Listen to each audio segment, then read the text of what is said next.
अय्युहन्नास, ए इंसानो, इन खिताब के अंदर हिंदू भी अची विया, जैन भी अची विया, सिख भी अची विया, यहूदी नसारा भी अची विया। पूरी इंसान जात के रब मुखातिब थी करे फरमाए तो, ए इंसानो सिजो पंहिंजे रब खां जे तव्हां के हिकड़ी जान मां पैदा कयो। रब करीम या अय्युहन्नास ते मुखातिब, पर जॾहिं खास गाल हुजे न, राज जी गाल हुजे तो पोइ आम जे साम्हूं न कबी। कौन समझो? हाणे रब जो खिताब सिर्फ मोमिनन सां आहे। वो रब फरमाए तो हिनन काफरन के कढोन बाहर, हिंदुन के बाहर कयो, यहूदिन के बाहर कयो, नसारन के बाहर कयो। मुझो खिताब यहूदिन सां नाहे, नसारन सां नाहे, हिंदुन सां नाहे, अज मां पंहिंजे मोमिनन सां मुखातिब आहियां। नथा जो सुभान अल्लाह। हाँ कैसा मुखातिब आहियां? मुझा मौला तू असा मोमिनन सां मुखातिब आई, छा थो फरमाइण चाहीं? कहिड़ी ॻाल्हि आहे? का राज जी ॻाल्हि हूंदी जेका पंहिंजनि सां कई थी वञे, पंहिंजनि सां। मोमिन रब जा पंज आहिनि, पंहिंजनि सां ॻाल्हि पंहिंजनि सां थो करे पियो। आहिनि त सारी मखलूक रब जा पंहिंजा ख़लकियल आहिनि, पर ईमान वारनि जो अल्लाह सां जेको रब्तो आहे हिकिड़ी पंहिंजाइप आहे, हू नथा मञनि, ही मञण वारा। ॻाल्हि सम्झो, नुक्तो सम्झो, हू नथा मञनि, आहिनि उहे बि मुंहिंजा ख़लकियल, पर नथा मञनि मुंहिंजी तख़लीक़ खे, मुंहिंजे महबूब खे, मुंहिंजे कुवतुनि खे नथा मञनि, परे कयो, ॿाहिरि कयो। हाणे वेहारियो उन्हनि खे जेके मुंहिंजे मञण वारा। मौला मोमिनन जा कन मुतवज्जिह आहिनि। रब करीम छा थो फरमाई? अॼु तव्हांखे हलाल हराम जी ॻाल्हि नथो ॿुधायां, अॼु मां तव्हांखे पंहिंजे महबूब जो अदब थो सेखारियां।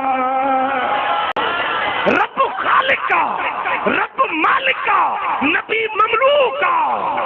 ॿुधो तवज्जो सां ॿुधण जी ॻाल्हि आहे, जादू वारा कन खोले ॿुधो। रब मालिक आहे, नबी ममलूक आहे। रब खालिक आहे, नबी मखलूक आहे। रब माबूद आहे, नबी आबिद आहे। रब जो शान वॾो आहे, रब जो शान वॾो आहे। नबी रब जो बानो आहे, रब जी ख़लकियल मखलूक आहे, पर वाह वाह जी मखलूक आहे जंहिंजे दरबार जा आदाब ख़ुदि रब पाण थो सेखारे। न चयो सुभान अल्लाह।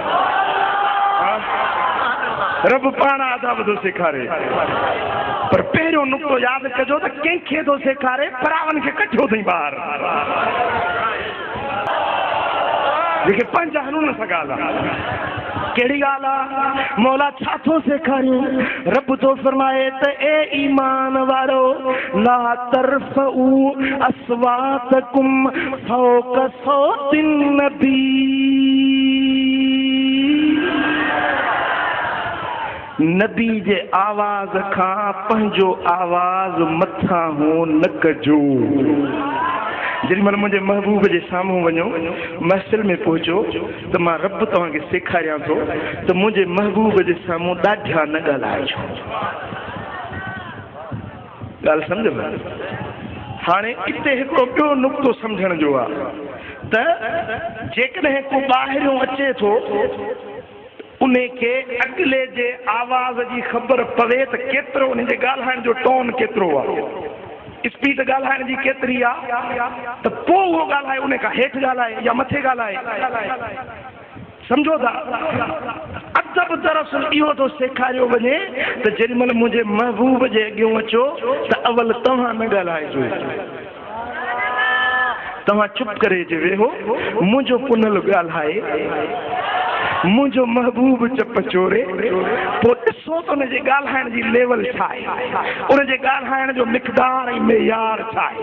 पोइ जेॾीमहिल तव्हां ॻाल्हायो त मुंहिंजे महबूब खां आस्ते ॻाल्हाइजो। सुभान अल्लाह, सुभान अल्लाह।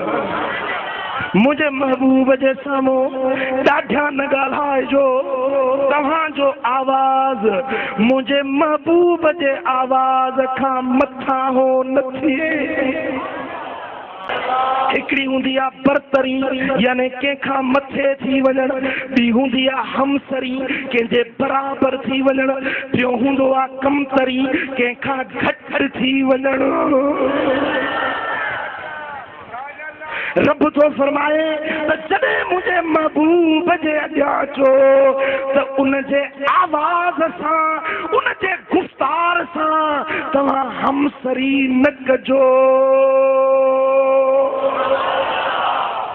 महबूब जे ज़ात जी ॻाल्हि नाहे, ई ॻाल्हि सम्झण जे क़ाबिल आहे त महबूब जे ज़ात जी ॻाल्हि नाहे, महबूब जे गुफ़्तार जी ॻाल्हि आहे। गुफ़्तार महबूब जे खूबियुनि मां हिकिड़ी खूबी आहे, महबूब जे सिफ़तुनि मां हिकिड़ी सिफ़त आहे। जॾहिं महबूब जे सिफ़त सां बराबरी करण खां रब मना थो करे ऐं किथे क़ुरान जो सेखारियल अदब त महबूब जे गुफ़्तगू सां बि हिकु जहिड़ा ई हमसरी न कयो, उन खां कमतर थी वञो, महबूब जे गुफ़्तगू खां कमतर थियो। ऐं हे वरी स्टेज ते थी न शर्म अथसि न हया अथसि, चए थो नबी असां जहिड़ो बशर आहे, नबी असां जहिड़ो बशर आहे, नबी असां जहिड़ो आहे। अरे साफ़ जी ॻाल्हि नाहे, क़ुरान खे सम्झो, क़ुरान खे सम्झो त क़ुरान छाथो अदब सेखारे, मदीने वारे साईं जो शान रब जो क़ुरान कीअं थो सेखारे पियो। ॻाल्हाइण माण्हू जी सिफ़त आहे, हलण माण्हू जी सिफ़त आहे। रब फरमाए थो त जेॾीमहिल महबूब खां हलो त हलण में अॻराई न कयो। जेका हुज़ूर जी सिफ़त आहे उन सिफ़त खां बि तव्हां बरतरी जी कोशिश न कयो। हुज़ूर जे औसाफ़ सां महबूब जे गुफ़्तार सां तव्हां बरतरी कई, अॻिते रब फरमाए थो अन तहबत अमालुकुम, तव्हांजा सारी ज़िंदगी जा अमल चट थी वेंदा। जेकॾहिं महबूब जी सिफ़त सां तव्हां हमसरी जो सोचो या हमसरी अमलन तव्हां कई त तव्हांजी सॼी ज़िंदगी जा अमल सालिह चट थी वेंदा।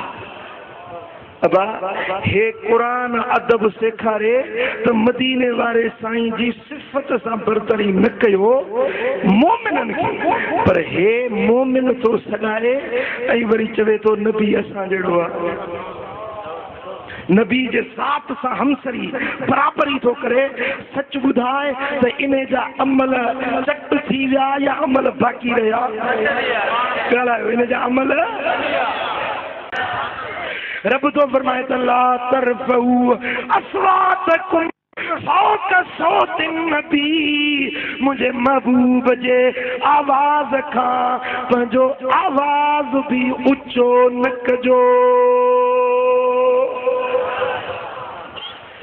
आवाज़ सां बरतरी बि न कयो, आवाज़ खां बरतरी बि न कयो, बराबरी बि न कयो। बल्कि छा कयो, पंहिंजे आवाज़ खे महबूब जे आवाज़ खां कमतर कयो। छा कयो? कमतर कयो, पाण खे महबूब खां घटि सम्झो। ऐं जेको महबूब सां हमसरी करे या माज़अल्लाह महबूब जे ज़ात में का ऐब चीनी करे, वो ईमान